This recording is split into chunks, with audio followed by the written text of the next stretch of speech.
Welcome to English Baba channel. Class 10 Hindi Kritika book से chapter number 1 है माता का आंचल। आज हम करेंगे इसके क्वेश्चन आंसर, तो जल्दी से वीडियो को लाइक कर दो।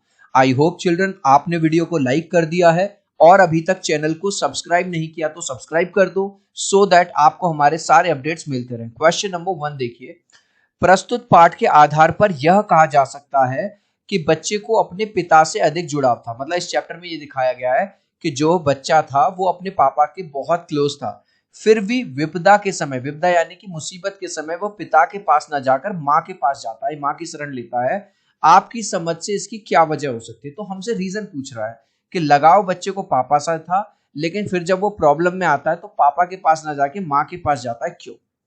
तो चिल्ड्रन इमेज से समझो, उसके पिता जो थे उसके साथ दोस्त जैसा व्यवहार करते थे, फ्रेंडली बिहेवियर। ठीक है, पापा के वो बहुत क्लोज भी था। एक बार क्या हो जाता है, बच्चे के पीछे सांप लग जाता है, बच्चा बहुत डर जाता है। उस टाइम पे जब वो बहुत ज्यादा डर जाता है तो अपने पिता के पास ना जाकर माँ के आंचल में यानी कि माँ की गोद में जाता है, क्योंकि उसको ऐसा लगता है कि सबसे सुरक्षित जगह जो मेरे लिए है मुसीबत के समय में वो माँ का आंचल ही है। तो इस बात को कैसे लिखेंगे? यह बात सच है कि बच्चे को अपने पिता से अधिक लगाव था, देखो। ठीक है, और उसका एक कारण यह भी था कि उसके पिता उसके साथ दोस्त जैसा व्यवहार करते थे, मतलब उसके फादर उसके साथ फ्रेंडली बिहेवियर करते थे। परंतु विपदा, विपदा मतलब मुसीबत के समय उसे जिस लाड़ प्यार और ममता की जरूरत थी वह केवल माँ के आंचल में मिल सकती थी। यही कारण है कि, ठीक है, पूरा का पूरा यही कारण है कि विपदा के समय वह पिता के पास ना जाकर मां की शरण लेता है। ये जो मैंने अंडरलाइन में लिखा है पूरा का पूरा क्वेश्चन से ही आपको लिख देना है। आपके विचार से भोलानाथ अपने साथियों को देखकर सिसकना क्यों भूल जाता है? सिसकना मतलब रोना। ठीक है, छोटे बच्चे छोटी छोटी बातों पर रोने लगते हैं।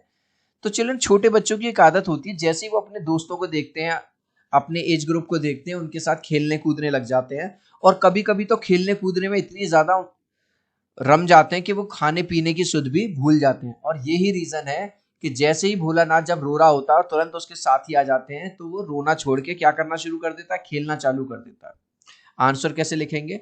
जैसा कि छोटे बच्चों की आदत होती है, जैसे ही वो अपने हम उम्र को मैंने ब्रैकेट में लिखा है, सेम एज ग्रुप वाले बच्चों से मिलते हैं, खेलना शुरू कर देते हैं।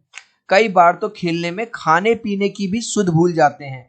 यही कारण है कि पूरा इसी में से भोलानाथ अपने साथियों, साथियों मतलब अपने फ्रेंड्स, लास्ट में पूछूंगा मैं, अपने दोस्तों को देखकर सिसकना यानी रोना भूल जाता है। आपने देखा होगा कि भोलानाथ और उसके साथी जब खेलते खाते समय किसी न किसी प्रकार की तुकबंदी करते हैं। आपको यदि अपने खेलों से जुड़ी तुकबंदी याद हो तो चिल्ड्रन, जब बच्चे, आप भी हो सकता है करते हो, हम भी करते थे बचपन में, आधा पादा किसने पादा, पोसम पा भाई पोसम पा। तो जो भी तुकबंदी आपको याद हो वो लिख सकते हो, ठीक है, जरूरी नहीं है यही आंसर लिखो। भोलानाथ और उसके साथियों के खेल और खेलने की सामग्री आपके खेल और खेलने की सामग्री से किस प्रकार भिन्न है, डिफरेंस बताना है। तो भोलानाथ यहाँ पे गांव का, तो वो जो खेल खिलौने थे खुद बनाते थे, मिट्टी में खेलते थे। और हमारे आजकल के बच्चे क्या खेलते हैं? वीडियो गेम खेलते हैं, कंप्यूटर पे गेम खेलते हैं। ठीक है, तो आंसर कैसे लिखेंगे आप? टेबल बना लेंगे। एक तरफ लिखेंगे भोलानाथ और उसके साथियों का खेल, और एक तरफ लिखेंगे हमारे और हमारे साथियों का खेल।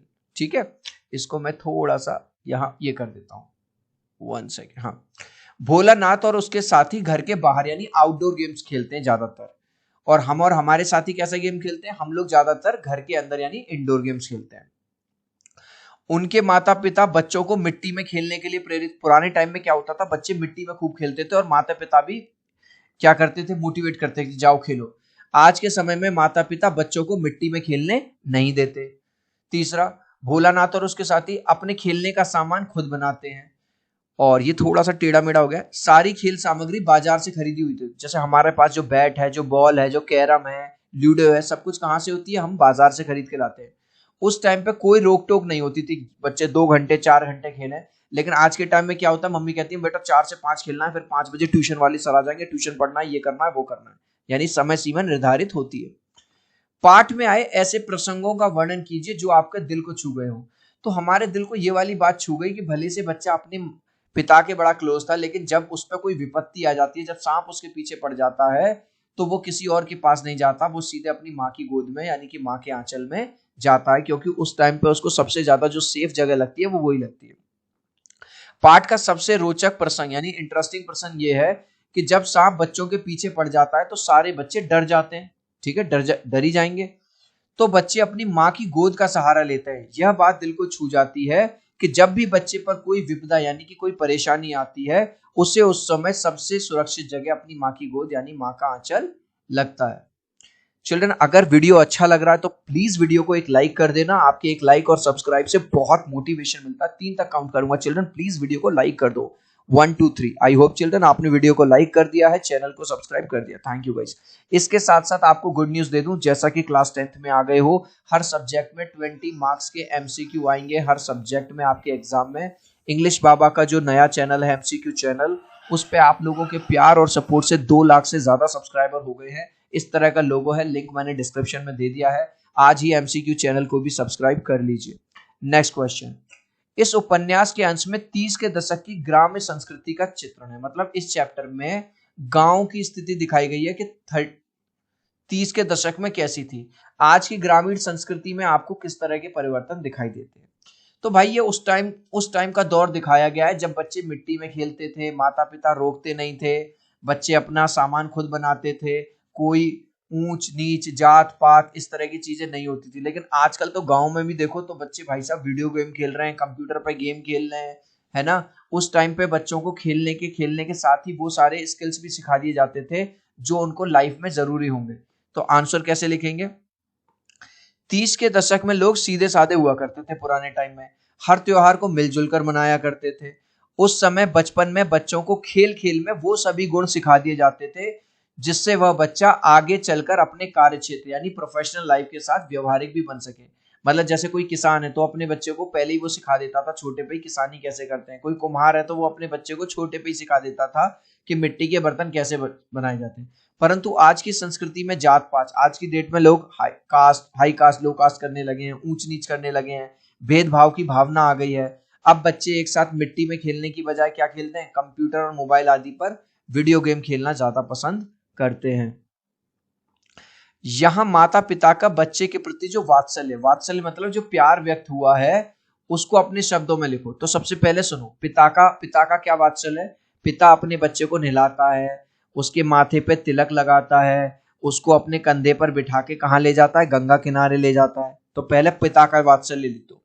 पिता का अपने बच्चे को नहलाना, उसके माथे पर तिलक लगाना, फिर उसे कंधे पर बिठाकर गंगा तक ले जाना आदि प्रसंग में पिता द्वारा वात्सल्य यानी कि पिता द्वारा प्रेम व्यक्त हुआ है। अब माता क्या करती है? माता उसको तोता मैना वाला गेम खिलवाती हैं, उसके बाल काटती हैं, उसका श्रृंगार करती हैं। जब बच्चा रोने लगता है तो बच्चे को चुप कराती हैं। तो यहाँ पे माता का जो वात्सल्य है, प्यार है। वहीं दूसरी ओर माता का बच्चे को तोता मैना आदि के नाम पर खिलाना, बच्चे का श्रृंगार यानी उसके बाल वगैरह काटना, रोते हुए बच्चे को चुप करना आदि प्रसंग में माता द्वारा वात्सल्य व्यक्त हुआ है। माता का आंचल शीर्षक की उपयुक्तता बताते हुए कोई अन्य शीर्षक, एक और टाइटल बताना है। माता का आंचल एक उपयुक्त शीर्षक है क्योंकि बच्चे को कितना भी दुलार प्यार मिल जाए पर अंत में विपदा के समय उसको यानी मुसीबत के समय किसकी याद आती है? माँ के आंचल की ही याद आती है। इसका अन्य शीर्षक क्या हो सकता है? इस तरह से लिख देंगे इन्वर्टेड कॉमा में, माता पिता एक वरदान। बच्चे माता पिता के प्रति अपने प्रेम को कैसे व्यक्त करते हैं? जैसे ही बच्चा अपने माता पिता को क्या देखता है तो उनके आके गले लग जाता है। एक तो गले लगकर, दूसरा उनकी तरफ मुस्कुराकर। इस लास्ट क्वेश्चन का आंसर आप मुझे देंगे कमेंट सेक्शन में। देखूंगा कितने बच्चे राइट आंसर देंगे। भोलानाथ अपने डैश को देखकर सिसकना भूल जाता है। वो रोना भूल जाता है किसको देखकर? अपनी मदर को, फादर को या अपने साथियों यानी फ्रेंड्स को देखकर। आप चाहो तो आंसर में अपने कमेंट में A, B या C लिख देना, मैं समझ जाऊंगा। सो आई होप मेरा ये वीडियो आपको बहुत अच्छा लगा होगा। प्लीज वीडियो को लाइक कर देना, चैनल को सब्सक्राइब कर देना। अब हम मिलते हैं अगले वीडियो में। Bye bye.